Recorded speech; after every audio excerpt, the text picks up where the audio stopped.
Hello, everyone. Karen Glasser here, and welcome to Connecting People, Changing Lives. I'm so excited. Nancy, good morning. Good morning to you and to all our viewers. And I want to say Happy Chinese New Year. We've got an amazing start, another start. We get to have 2 New Years and an amazing super new moon, and it's the most divine time to have our guest with us today. And little did I know when I first talked to her on the phone that she would be on The Bachelor. And so when all of you finally get to see her, you go, oh, yes, we definitely want to know more about her. And I'm going to read just a little bit more about her. With us today is Tziporah Kingsbury, who is a groundbreaking love and intimacy mentor who has created a unique practice that blends the spiritual, sexual, and sensual all in one. She has been an integrated breathwork specialist for more than a decade. I love that because breathwork is so important. She has most recently, as I shared, been on The Bachelor, and she'll share more about that, and has a new tagline. She's America's Love Guru, where she did an amazing and awakening intimacy intensive with The Bachelor and his date. And we're going to talk more about that. And at this time, I warmly welcome Tziporah Kingsbury. Welcome to our show. Thank you. I'm really excited and honored and grateful to be here to talk to both of you. Well, you certainly have gained a lot of traction lately, and I just when Karen and I started our show, and you are actually our very first guest, and very honored that you have the time to be with us because you are in demand. And I've always been so fascinated about, and this is why our title is Connecting People, Changing Lives, the power of connection, and what falls in there, especially with ourselves, our connections, but with others, and that divine intimacy factor, and how that's so distinctive from other, I can't think of the word right now, but how other people connect. So share with us, if you will, a little bit more about what you do as an intimacy mentor. Yeah. What I was getting from what you said is the world has become so busy and so this daily overstimulation, right? Where we're constantly listening to music, we're sitting in traffic, we're rushing to meetings, we're getting the children off to school, we're constantly in conversations as well. So we become so overstimulated, it's like scratching an itch too much. Mm-hmm. And then we start to feel disconnected. And what I do is I work with people to develop that connection again, the connection to their body, the connection to their emotions, the connection to their feelings, the deep connection to the world around them. So they actually develop this capacity to not just learn a skill where, oh, I'm going to learn a skill to be intimate, but I'm actually going to start to live every moment like I'm making love to life. Like life becomes an intimate relationship because they develop more presence and awareness and mindfulness and sensitivity. I love that. That is such a beautiful way to explain that. I totally love that. You know, one of the things that Nancy and I were talking about before you came on is just the whole definition of intimacy. What is intimacy? And is it true that everybody has their own definition? It seems to be true that everyone makes up their own definition. The way I like to do it is I break down the word intimacy, right? So it's in, to, me, see. So it's every moment allowing ourselves and others to see into us, and for us to see into every situation, no matter what's happening. That's a great definition. So tell us your journey. I mean, how did you get to here? How did you get to here? How did you get to be doing what you're doing and loving what you're doing? Yeah, well, it's definitely many years of various trainings, but really, to me, the most profound place was when I developed a deeper connection with my own body and my emotions. And I'm going to start really in my youth. You know, when I was 10 years old, I actually got my menstrual cycle at a very young age. And imagine young women and all the array of emotions and the development of getting to know their bodies. And when I was that young, you know, I wasn't giving the skills to understand my body and to understand all those emotions, and I didn't know what to do with them. So at a young age, you know, I pushed them away. I ran from them. And so later in my life, in my 20s, I became a bodybuilder, a competitive bodybuilder, right? And I pushed myself so hard because I wasn't paying attention to, again, certain emotions and part of my body. And I woke up one day and I could barely walk. And it was in that moment, I put on like 30 pounds in 48 hours. And it was in that moment that it was like the next piece for me, right? It was like I had to stop and feel my feelings, feel my emotions, and actually pay attention to my body in such a big way that I never knew was possible. And that was the big turning point in my life and also in my career. Well, I can't even imagine putting that kind of weight on overnight. I mean, that's crazy. Yeah, yeah. Yeah, and think about it. I was getting ready for my next competition. You know, I competed for 5 years. I was preparing in my mind to become a fitness model. And then, wow, what just came to me was a big life changer. But it was like a big eye-opener that I needed to take care of some unhealthy patterns inside of me. So now my service in the world could take on a whole different up-leveling to help people.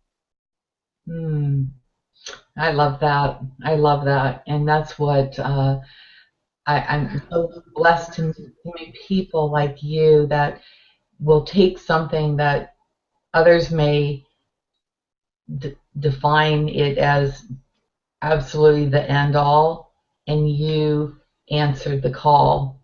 And with your knowledge of anatomy, you know, I know bodybuilders go through. I had a friend who was one, and you need to know what's going on within you, what you're fueling yourself with. But also, the beautiful thing is I'm thinking of a lotus flower right now, how you've bloomed into the essence of who you are and teaching others to do the same.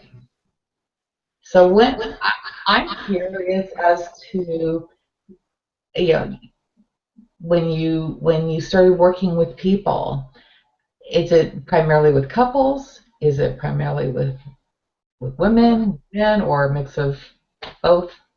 Yeah, all across the board. It's a mix to both because, you know, it's interesting because like when I speak of intimacy and that connection, it does start with ourselves, as we all know. And even within the relationship context, if there's a couple coming to me over a 3 to 6 month period when they work with me, it's also needed that they work with me one-on-one. I don't just work with the couple because the issues that we're having are from our own conditions, they're from our own beliefs, they're from our own stories, and have nothing to do truly with the other person. The other person, right, is just an instigator. They're there kind of mirroring or triggering and bringing stuff up.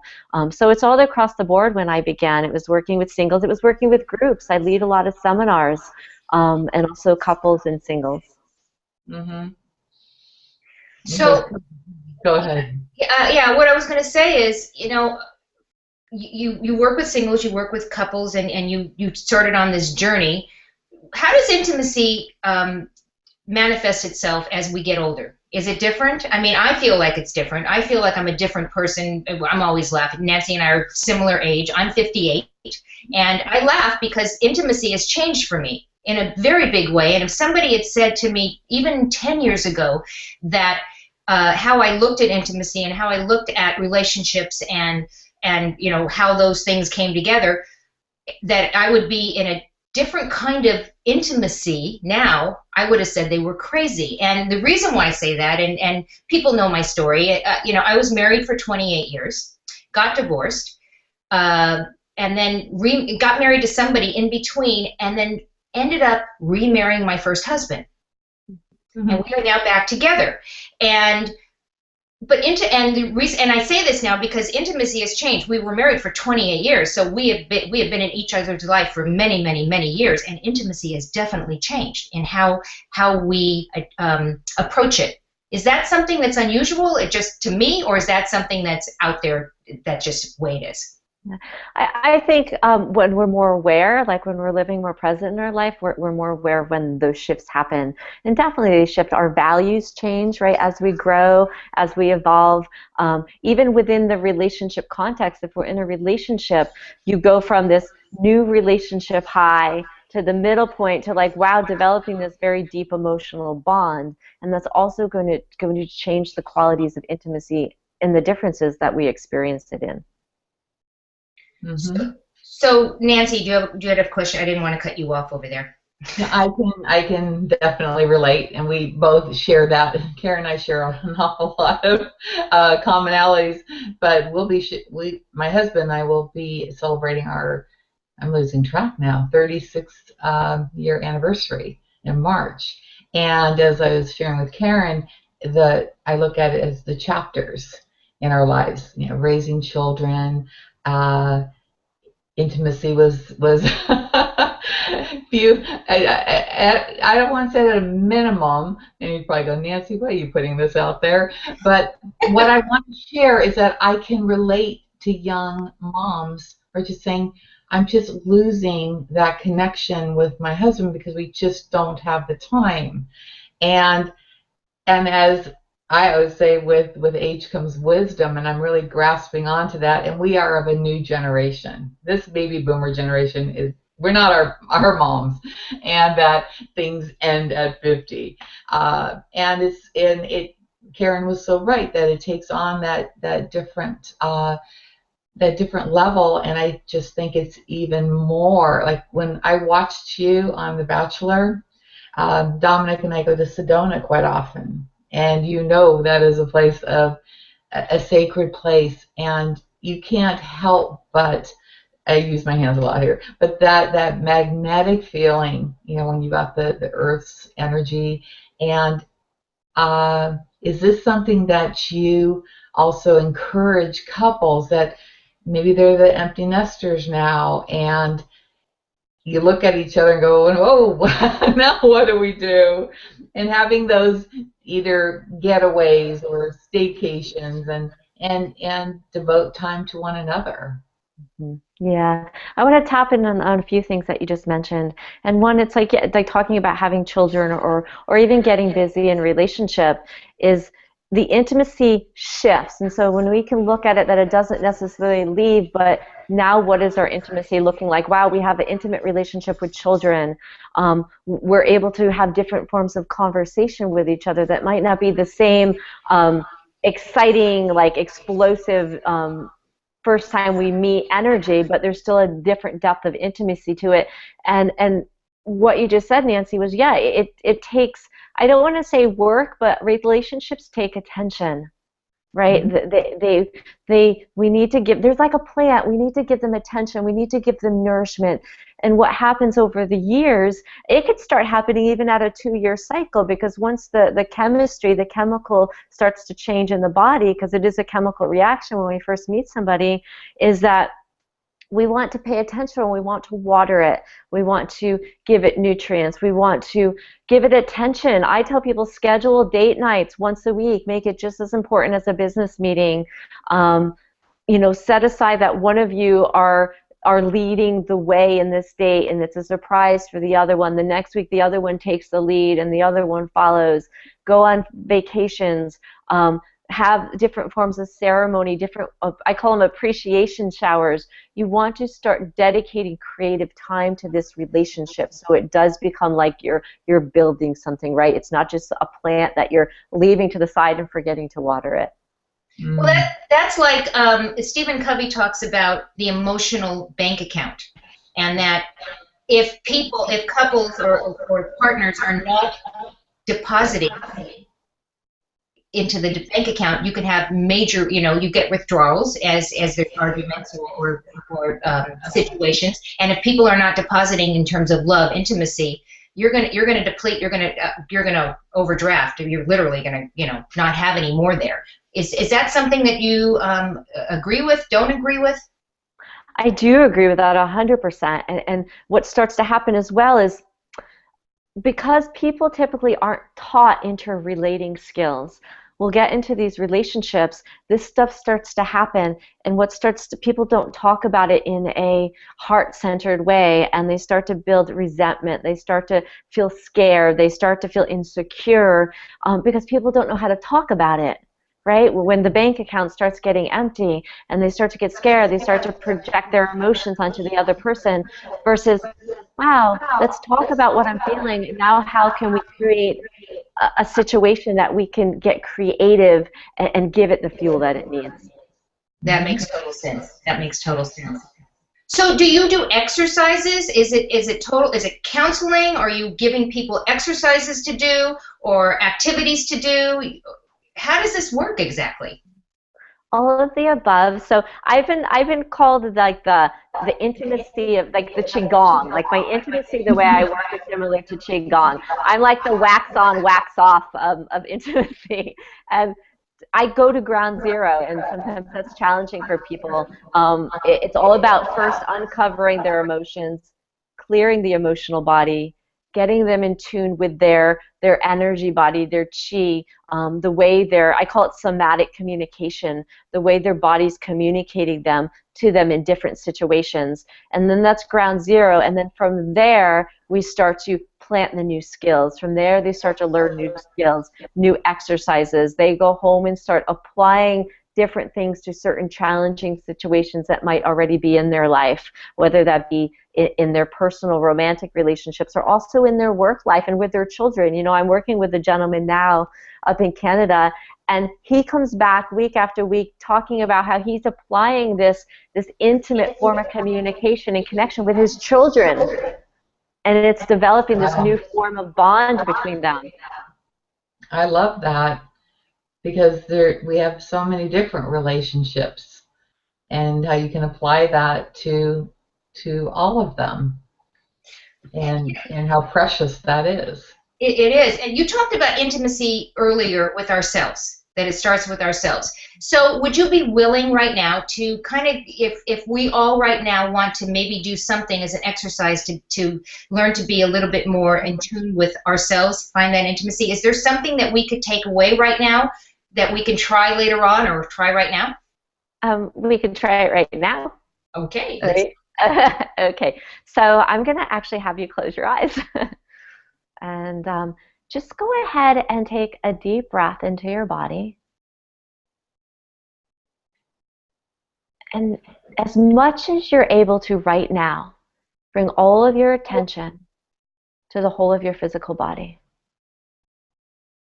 It's like you're being curious, looking for the contracted places, the tension, the breath, the energy, the bones, the muscles. It's like you're taking your eyes and you're scanning them across the whole of your body from head to toe, from toe to head. And as you bring attention to different parts of your body, visualizing the parts that are tense, relaxing, even asking those tense parts of your body what they're needing.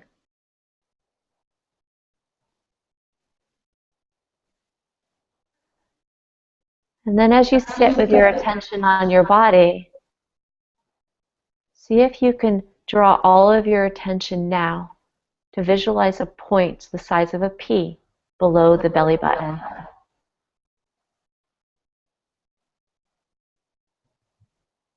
And then very gently begin to allow your breath to enter through your mouth rather than your nose. Notice if the jaw is tight and just give it permission to relax. Allowing your breath to move through your mouth. And visualize that point the size of the pea below your belly button is actually where the breath is moving. You're inhaling through this point. You're exhaling through this point at the lowest part of your belly. And for a moment, I'm going to ask you to allow the inhale to be like a wave that's rising, and allow the exhale to be like a wave crashing onto the shore that it's letting go so quickly.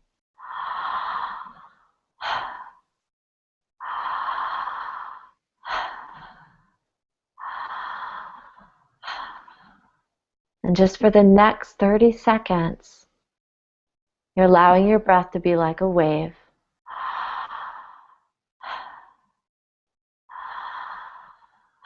And what might show up for you is more tension or more openness to feel and to be aware of your body, this intimate connection with your breath, and how you can trust your body, how you can trust the relationship with yourself right now. Taking a couple more deep circular breaths.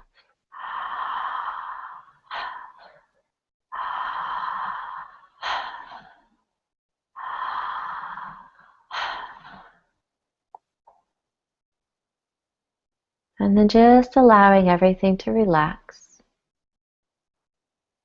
And allowing the whole of your attention again to spread throughout the entire body right now. Noticing how it feels, what it senses, sensations, temperature, emotion, thoughts. Simply thanking your body for this relationship.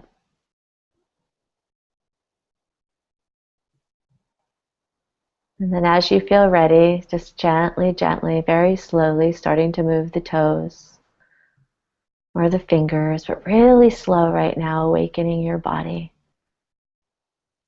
with more awareness. Just stretching your body in whatever way feels nourishing. And then only when you're ready, as you're ready, to very slowly allow the eyes to eventually open. Be gentle with yourself.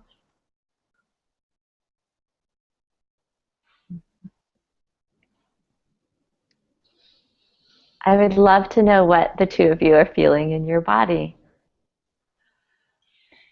You know, the first thing that I was thinking as we were doing that, I've done some mindfulness training, and it kind of tapped into that, the whole concentrating on the breath, and also chakra, you know, with the points in the belly. I love the breathing. I love what you just did. That really allowed me to relieve a lot of tension just with the breathing. I never considered doing that. Normally it's breathing in with the nose and exhaling with the mouth. And so it was a very interesting switch. Nancy, how did you feel about that? Divine. Loved it. And I'm going to once again bring forth my my rebirth place of Sedona, where I learned a very powerful breath work. It is rapid breathing though, but the clarity that it, after 90 minutes of doing that, I was time traveling. I was all over the place, but this, it just gave, I'm using the word wave. It gave me that wave of just getting back to center. Yeah, and it's been a busy week as it is for all of us, and I could just feel all of this kind of calming down and namaste. I really like it. We have viewers. I'm watching. We have viewers on right now.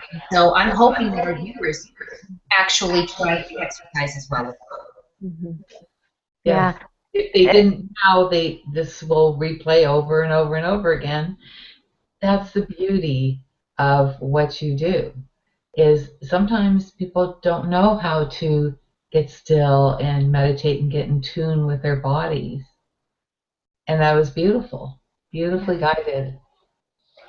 Thank you. I have a question, and we're getting some feedback, I think, right now. But NLP, and I know that's something that you're trained in. First of all, what is it? And how do people use that, or how do coaches, mentors, how do people use NLP to communicate and get and help their clients, their customers, their whoever they're working with be better who they are. What is NLP? Yeah. So first I want to say NLP is part of my background. It's not necessarily the forefront of what I give attention to in my work. But how I use it and how it's helped me in my training is allowed me to bring more attention to, I want to say, my potential. It's allowed me to bring more attention to trusting my potential and trusting the fullness of what I'm capable of. And so when I'm working with people in coaching, it allows us to go into those old belief patterns and to kind of transform them and shift them so they can actually recognize what they're capable of and what the difference is between their limiting self, or we can call it the ego, or the stories that hold them back, and then develop this really clear awareness. Well, wow, that's my story, and I see that, and I can feel where it lives within my body and within my thoughts, and now I'm able to also maybe take a few steps forward and look to the side of me, just as an analogy, and see this, wow, this is who I am, and this is what I'm capable of, and then they're able to take action from that place. And that's how it's actually helped me personally.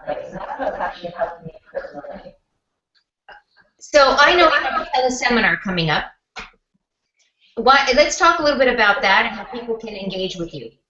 Yeah, so there's a couple ways. So if you're local, I know a lot of people on the call might not be local to me, but I do have a new 6-week seminar happening on awakening a new, bolder, juicier you.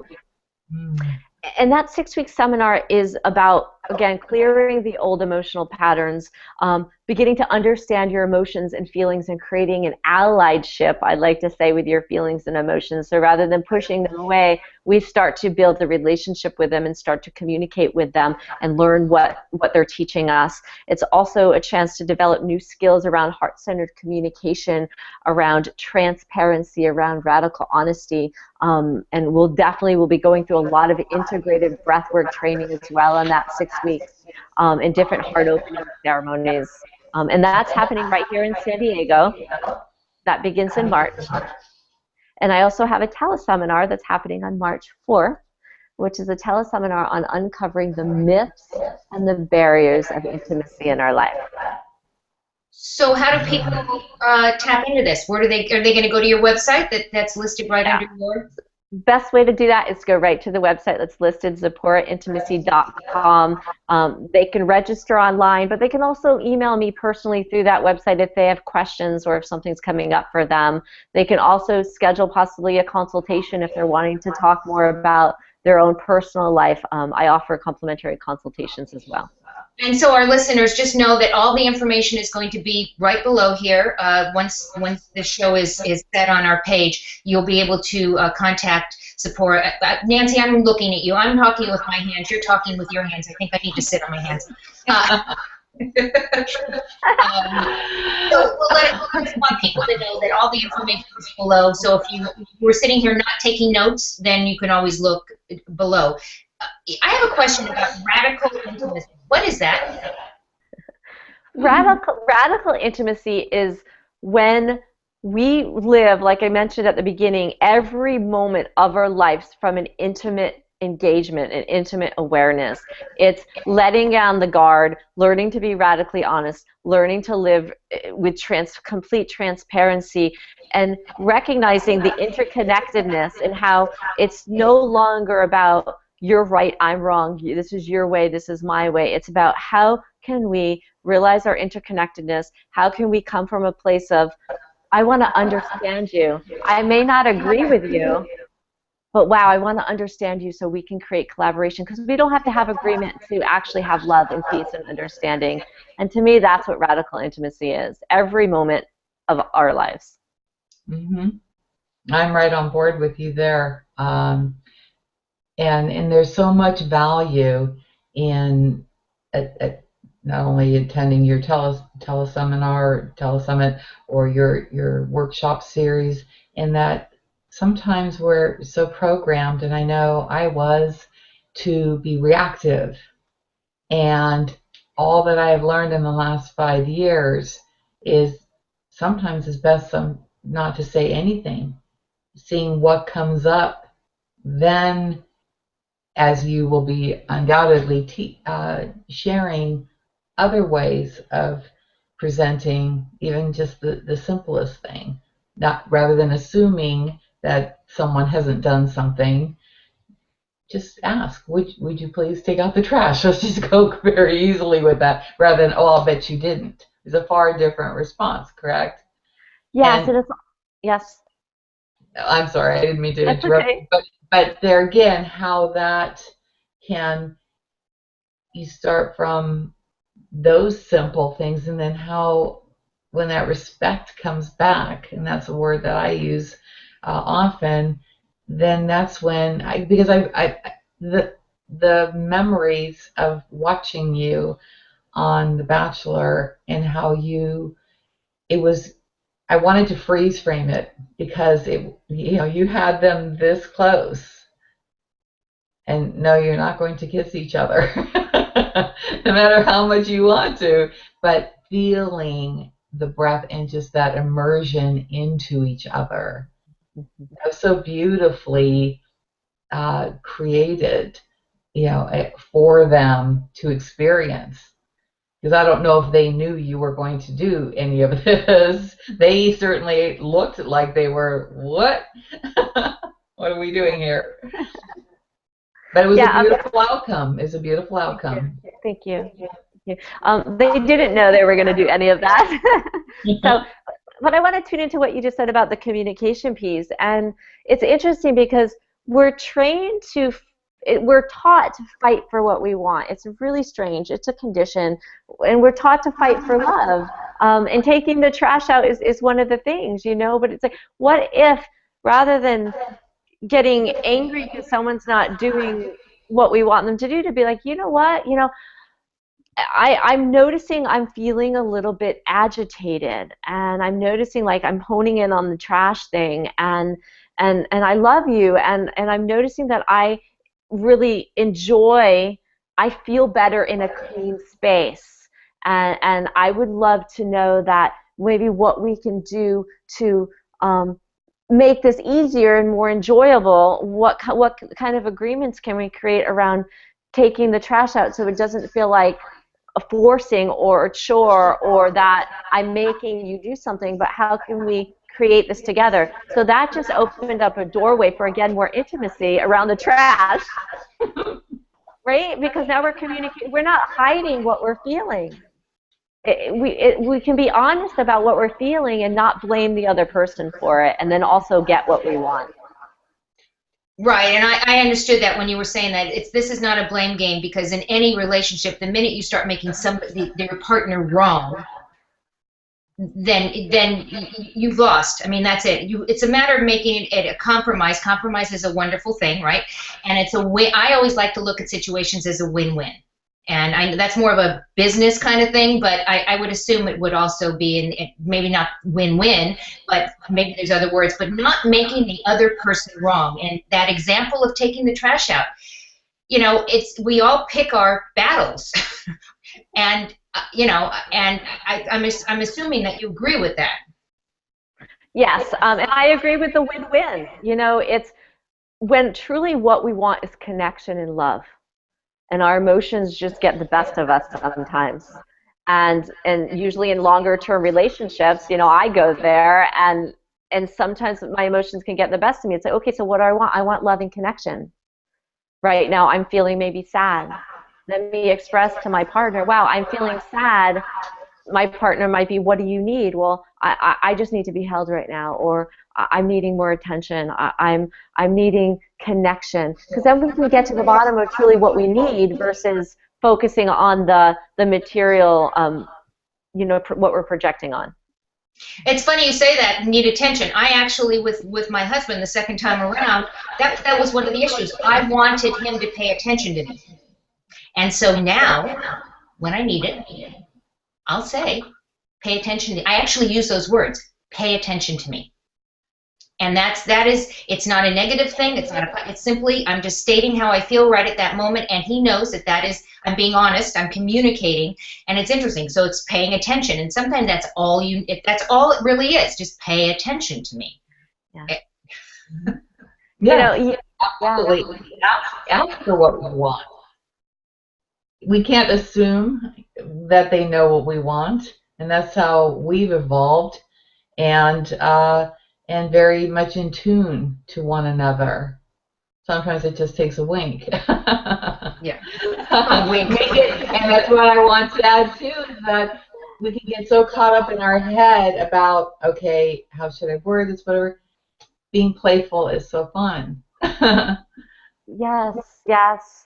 Such a key and such a reminder because, right, I don't know about you, Nancy, but for me, when my partner, like if I'm having an emotional moment and my partner starts to actually crack jokes, like it's not making fun of me, but it makes me forget and the heart opens and we both remember, right? We remember that love and that connection and it's good medicine, that laughter and the lightness. Truly, totally. So again, we want to remind people about the teleseminar and about the workshops and how they can get in touch with you. So let's talk about, again, your website is? Website is right there on the screen. It's Tziporah-intimacy.com. And if they go there, they can get all the rest of the information, correct? They go there, there's a work with me page. You go right to that page and all the information about all the programs is right up there listed. I'm going to ask a question on behalf of our listeners. Can people work with you if they actually are not in San Diego? Do you do work online, on Skype, on the phone? I mean, can people work with you, not just in person? Absolutely. I have clients in Austria. I have clients in Canada.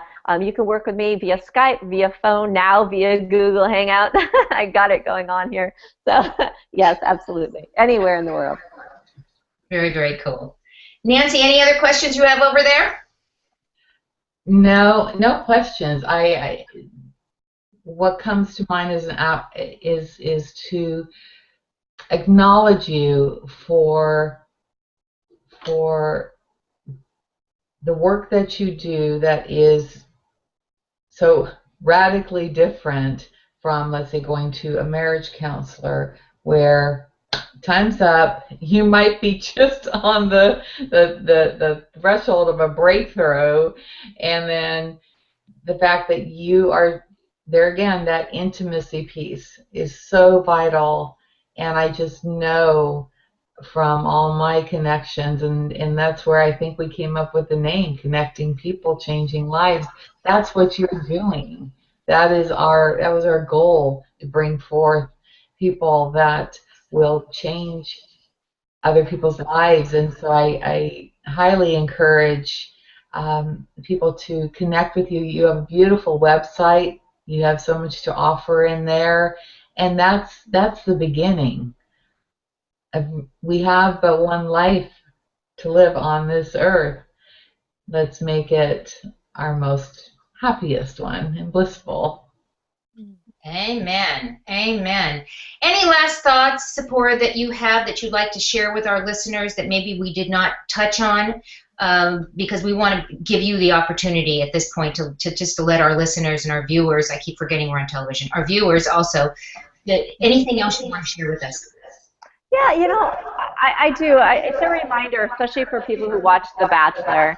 That Carly just left, right, The Bachelor this week, and I want to just reframe, their session that they had with me, and what having a session like that doesn't necessarily mean it's about their relationship, right? And she was beautifully able to get in touch with some big parts of herself that she wasn't before, and it made a big change in her solo life. And so I just that's a reminder for all of us. It's like to do our own work and let relationship, when it's there, to be like our teacher. To me, I look at relationship as the highest form of spiritual practice, and to look at it like it's our teacher and it's allowing us to get to know more about ourselves. Beautiful. Yes. Beautiful.